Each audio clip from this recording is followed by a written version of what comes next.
toy fans, Aaron here. Today taking a look at something a little different, and that is the Arcade1Up Star Wars home arcade game. I gotta tell you, this thing just makes me smile ear to ear looking at it. I can't believe this is something I now own. Assembly to this was pretty simple, took me about an hour and a half. Not gonna go through the whole process here, but it's all just slotted into place with some dowels held together with some screws. And then on the inside you got a ribbon that you connect to the joystick panel, and then the power for the marquee and the audio line for the speakers. The overall look to this is very reminiscent of that original Star Wars arcade game. Graphics on the side, nicely printed, giving you that retro feel from that original game with the TIE Fighters, Darth Vader, X-Wing, and Death Star on each side. On the riser, you do have some additional TIE Fighters along with that Star Wars logo up front. Front side of the cabinet, no coin slot this time, so you're getting your Star Wars, The Empire Strikes Back, and Return of the Jedi logo, which are the three games included with this. Up top, you got a very nice Atari Star Wars marquee that does light up. You turn that game on, light comes on. Very nice and bright. Not going to blind you or anything, but it looks very nice in person. On the bottom side of that marquee above the screen, you've got two speakers providing you some pretty decent sound. And you can get a fair amount of volume out of them too. Front of the cabinet, you got that X-Wing cockpit feel with the graphics printed around the monitor, around that flight stick yoke. And yes, this does have what is built just like, at least from my memory, like that original flight stick yoke on the Atari game. Feels great in your hand. It seems very responsive too with the gameplay. Moving it left or right has good bounce coming back in between the movement. Same as when you're tilting that yoke towards you or away. Everything bounces back well. Trigger buttons on the front and on the top seem very responsive also. Nice spring action and everything, plays well. It's got great response within the game, so no complaints there. Overall cabinet height is 61 inches tall, and that is with it on the riser. 19 3/4 of an inch in width, and then 20 3/4 of an inch in depth. And that places the flight stick yoke about 40 inches off the floor at that center post for the handles. So for me, I'm 5'10", and it feels very comfortable when I'm playing. I don't have to bend down, or I don't feel like I'm leaning up. Above that flight stick, you've got your on-off button and also your volume slider. This is different than some of the other Arcade1Up games. This is more of an incremental up and down instead of just a low or a high volume. And let's talk about that gameplay and the graphics. I mean, this is just spectacular. Sorry, I know I'm probably overstating it, especially for what we would expect from video games in 2020. But this isn't meant to be something new, it's meant to be something old. And the graphics are very much like I remember. And I'll do a full level run through of each of the three games at the end of this video. For now, we'll just kind of cover on the gameplay of each one. Once you get past your loading screen, here's your selection of Star Wars, Empire Strikes Back, or Return of the Jedi. Below that, you have a settings menu for each of those games. I'll go through that later. Of course, we're going to start with Star Wars. Starting each game is the same as it was with the originals. You had your choice between an easy, a medium, or a hard level to start with. Gameplay on each one also exactly as I recall for the original Star Wars. You're flying through, you're shooting the turrets, you're blasting the top off the towers while trying to avoid the fireballs that could decrease your shields. And then that level ends with you flying through the trench. Once again, avoiding the fireballs or these little, whatever these little blockers are supposed to be as you get into the medium and hard levels, and then reaching the end of that trench and blowing up the Death Star. For Empire, the formula is pretty much the same, except this time you're shooting off the probots, taking care of some AT-ATs and some AT-STs with the harpoons that you get to shoot out. Make your way past some TIE Fighters, and then once you blow up enough of those, you're now navigating the asteroid field. And then for Return of the Jedi, graphics got a little more advanced on this game. You're now riding your speeder bike on the forest moon of Endor, avoiding some trees, avoiding the scouts as they chase you on their speeder bike. Got some Ewoks that can kind of, pull a rope and trap those guys. And once you reach the end of that, you're now navigating the exhaust port of the Death Star, avoiding some various things in your path there. Also, once again, avoiding now TIE Fighters that are trying to shoot you down. And this is actually the farthest I've ever made it, but you hit that end, and then there now you get to shoot at the reactor and blow up this Death Star. So that's a bit of gameplay from each of the games. As I said, you do have settings for each game. So as we go down to settings for the Star Wars, you can change your starting shield, your play difficulty, the bonus shields, the music, the vector glow, reset the high scores, and of course save and exit.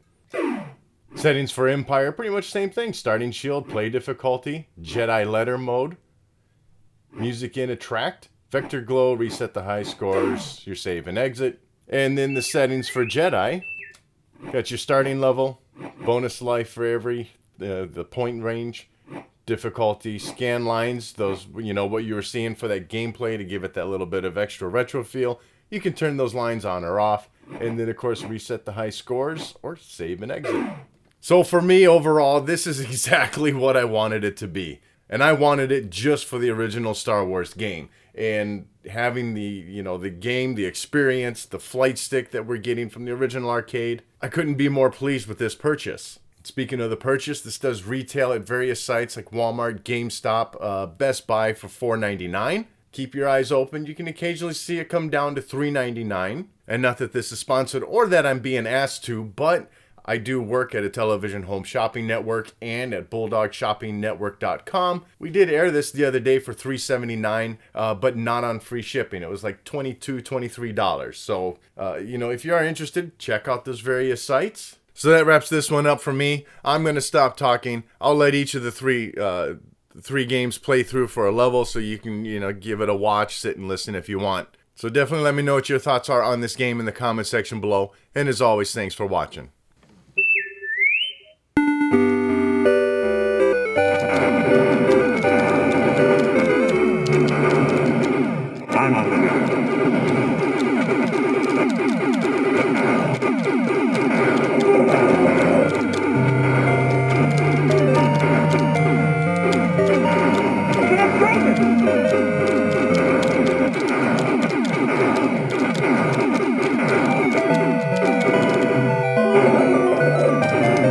Good time, I'm going in.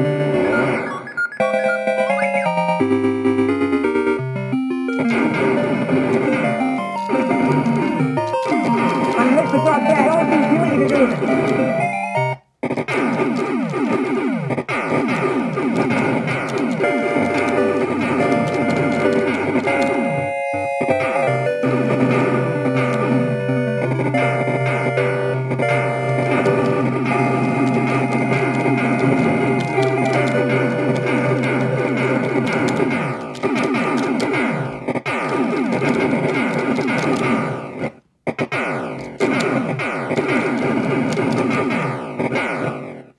Use the force, Luke.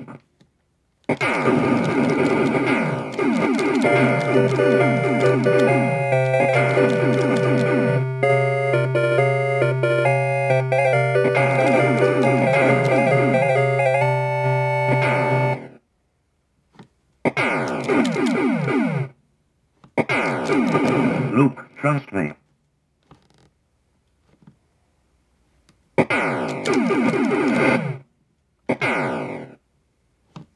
You're on the clear, kid!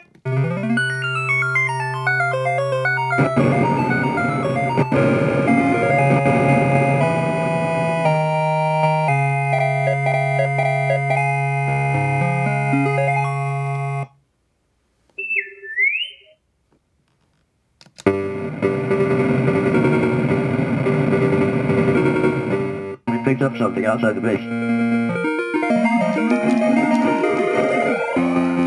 Sure, some kind.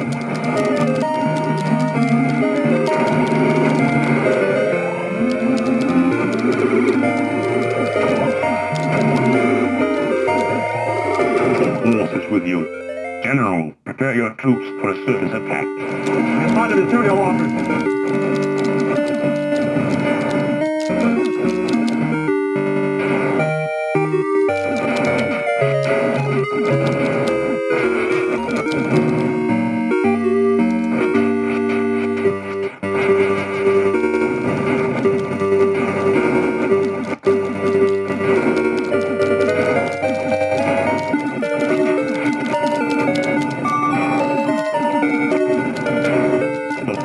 With you.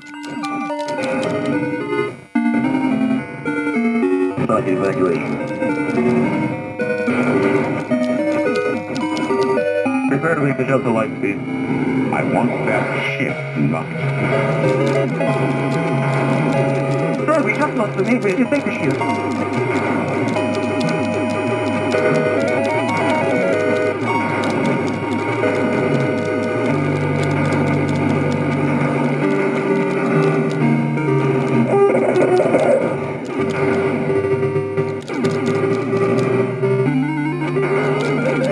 son of Skywalker must not become a Jedi.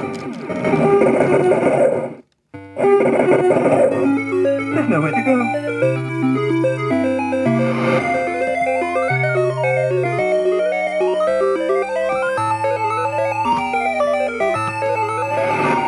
Oh, thank goodness we're coming out of the asteroid field. The Force is with you. He could destroy us. He will join us or die.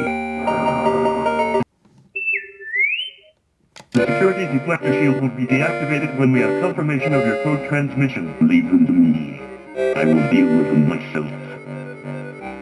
Go for help! I see them! Wait for me!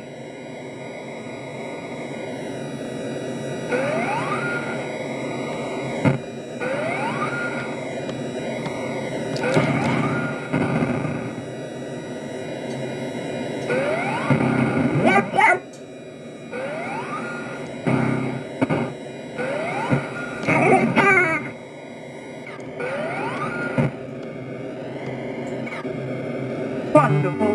We are now a part of the type. Here goes nothing.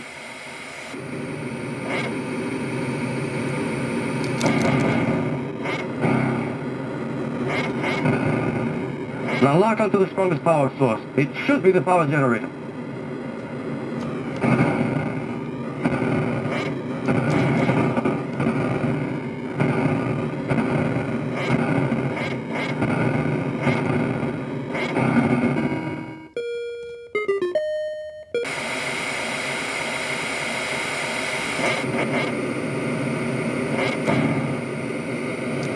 Go for the power regulator on the north tower.